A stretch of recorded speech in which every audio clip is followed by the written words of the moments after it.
Les épreuves écrites pour le diplôme d'études fondamentales au Mali commencent le 3 juin 2024. Dans le cadre des préparatifs des examens, les établissements scolaires s'empressent de finir leur programme annuel. Pour l'heure, enseignants et candidats restent sereins et entament les derniers réglages. Ils conseillent les sportifs dans le choix d'un club et négocient le montant et les conditions de leur contrat. Médiateur entre un sportif professionnel et un club sportif, l'agent de joueur joue un rôle crucial dans la carrière d'un joueur. Toutefois, quelques conditions sont à respecter pour l'exercice de ce métier.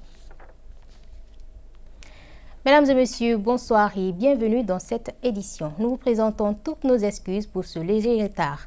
Les examens du diplôme d'études fondamentales DEF débutent très prochainement. Afin de commencer les révisions générales, les établissements scolaires s'empressent de finir leur programme annuel. Actuellement, certains établissements sont en pleine composition du dernier trimestre. Quant aux enseignants et candidats, ils se disent prêts et sereins pour les examens de fin de cycle. Les détails avec Aruna Kiadambele et Adama Dambeli.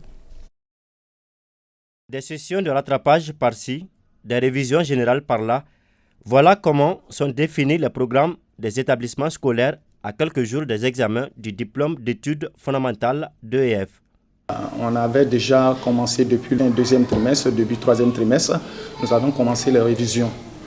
Quelques enseignants, c'est vrai, sont toujours en train de finir leurs leçons, mais la majeure partie des enseignants ont déjà fini et sont en cours de révision. Nous sommes en pleine composition du troisième trimestre pour la 9e année. Donc, avant la composition, on a effectivement parcouru tous les programmes. Et après les compositions, nous allons entamer la phase des révisions pour les candidats. Quant aux candidats en pleine composition du dernier trimestre, ils se disent confiants et prêts pour les examens. Oui, on est prêt pour l'examen d'IDEF. Nous sommes en phase des révisions pour le moment. Je suis une élève en classe de 9e année. Nous sommes en phase de composition. Oui, nous sommes prêts. Le corps enseignant est à la tâche afin de mieux préparer les élèves. C'est tout enseignant qui avait constaté qu'il était un peu en retard. On demandait aux élèves de venir souvent les samedis matins et les jeudis soirs pour qu'on puisse rehausser leur niveau. Et de grâce, je pense qu'aujourd'hui, quand même, ça va aujourd'hui. Pour de telles occasions, les conseils ne manquent pas. L'école malienne, c'est l'affaire de tout le monde. Et si on se donne la main, ça va marcher, Inch'Allah. Il ne faut pas que les enfants quittent la maison et restent en cours de chemin.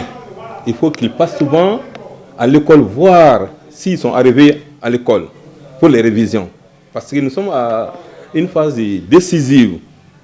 Souvent, après le troisième trimestre, les enfants quittent la maison, ils ne sont pas à l'école, ils ne sont pas à la maison. Donc, comparativement à l'année dernière, nous avons constaté que cette année déjà, l'emploi du temps sera bien respecté. Les élèves vont finir vite et apprendre leurs leçons pour affronter l'examen. À tous les élèves, vraiment de se concentrer et de rester collés au cahier jusqu'au dernier jour de l'examen. En attendant le 3 juin prochain, date des examens du DEF, les différents candidats ont le temps nécessaire pour aborder les épreuves. Cérémonie de remise de prix et d'attestation aux meilleurs élèves du concours d'excellence de l'école publique de Kalabonkora Sud. L'initiative est du syndicat national des enseignants fonctionnaires des collectivités territoriales. Pour cette première édition, le but est de promouvoir la culture de l'excellence dans les écoles publiques. Reportage Aïssata Dit Koumakani. Moussa Ba, Khadija Bagayogo et Wasagyo Kamara font partie des lauréats de la première édition du concours d'excellence. Ils ont reçu des sacs, des livres, des cahiers et divers matériels d'écoliers. Ces récompenses visent à encourager l'excellence et à promouvoir une saine émulation entre les élèves. On a l'habitude d'être première de la classe, mais c'est la première fois qu'on nous donne des trucs comme ça. Je remercie tous ceux qui se sont sacrifiés pour faire ça pour nous, pour montrer notre valeur aux autres. Cette première initiative du SNEF-CT a opposé les écoles du premier cycle, du second cycle et du lycée de la commune 5 du district de Bamako. L'activité a été soutenue par les acteurs de l'éducation. Il faut requinquer vraiment l'intelligence, récompenser vraiment l'excellence au niveau de l'école publique pour encourager les apprenantes et les apprenants à doubler d'efforts pour être meilleurs et servir mieux leur pays, leur patrie, le Mali. Vraiment, cette cérémonie est très très instructive et elle doit être multipliée parce que ça incite les élèves à prendre le courage Et quelque part, ça dénote combien de fois les enseignants, qui sont les vrais acteurs, sont conscients du devenir des enfants et ils sont soucieux aussi de la réussite des élèves. À noter que cette compétition a vu la participation massive des filles. Vivement la deuxième édition.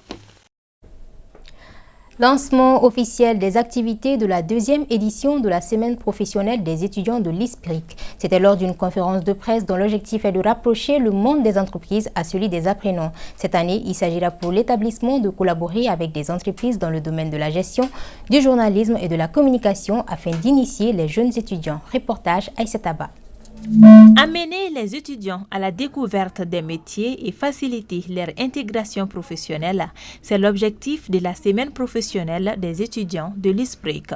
Des rencontres d'échange qui visent à rapprocher le monde des entreprises et celui des apprenants. Il s'agit aussi d'offrir des meilleures opportunités d'emploi aux étudiants.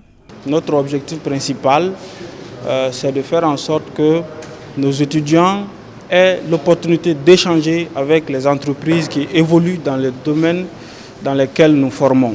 Donc ça va nécessairement renforcer leur employabilité et pour les entreprises, c'est une opportunité également d'identifier des talents qui pourront les servir dans l'atteinte de leurs objectifs stratégiques.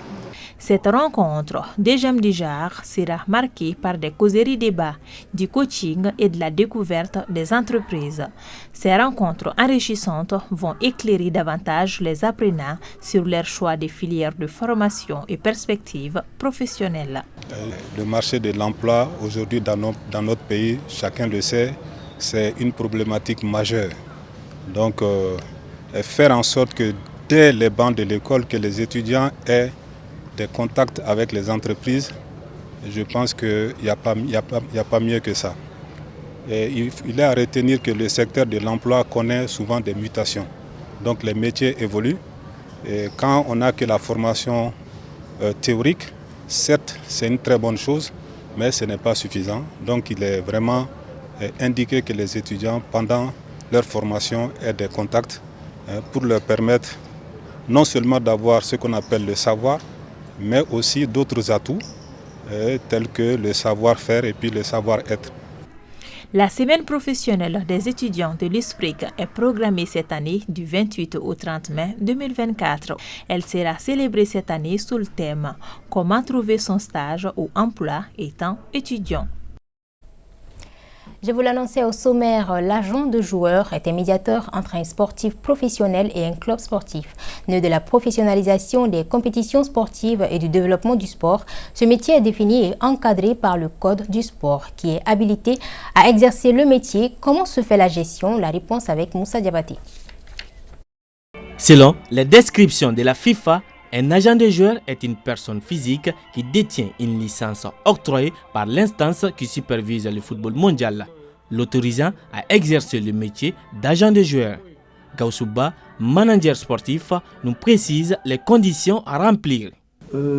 Toute personne, à l'exception des gens qui ont des relations professionnelles avec les clubs, les ligues, les fédérations, sont habilités à être agent de joueur. Une personne X peut vouloir être agent de joueur et les seules conditions à remplir, c'est les conditions qui sont d'abord les conditions de bonne moralité.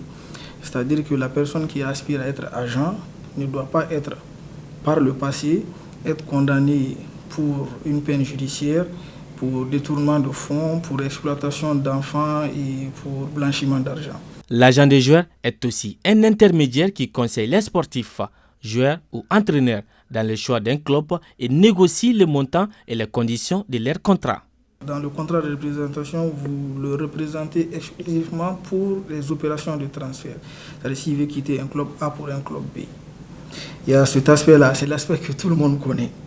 Maintenant, il y a l'aspect aussi du contrat de management. C'est-à-dire qu'un joueur, par exemple, que vous assistez lors de son transfert du Mali au Burkina, par exemple, c'est-à-dire que le joueur peut vous donner un contrat de management qui vous confère le droit de lui chercher par exemple un logement, de lui chercher une école pour ses enfants, bref, de créer les conditions nécessaires, les conditions de vie nécessaires pour qu'il puisse exercer pleinement et sans stress son métier de joueur au football. En retour, il touche une commission basée sur la rémunération de l'athlète. Si un agent représente un joueur lors d'une opération de transfert et que l'agent il négocie par exemple un revenu annuel de moins de $200,000 pour le joueur, l'agent est rémunéré à hauteur de 3%. Il y a ce qu'on appelle les cas de double représentation. C'est-à-dire que l'agent peut représenter le joueur et l'équipe qui reçoit le joueur. Dans ce cas-là, si l'agent il négocie une rémunération annuelle de moins de $200,000, l'agent est rémunéré à hauteur de 10%. L'agent des joueurs est ainsi multitâche, conseiller fiscal, conseiller patrimonial. Le conseil, c'est à plusieurs niveaux. D'abord au niveau des agents qui doivent, en cas de sollicitation ou en cas de détection d'un joueur, agir en toute déontologie. Ils doivent avoir une bonne moralité et une bonne éthique dans la gestion des joueurs. Aux parents des joueurs, Gaoussouba nous dira. Surtout aux parents de joueurs mineurs.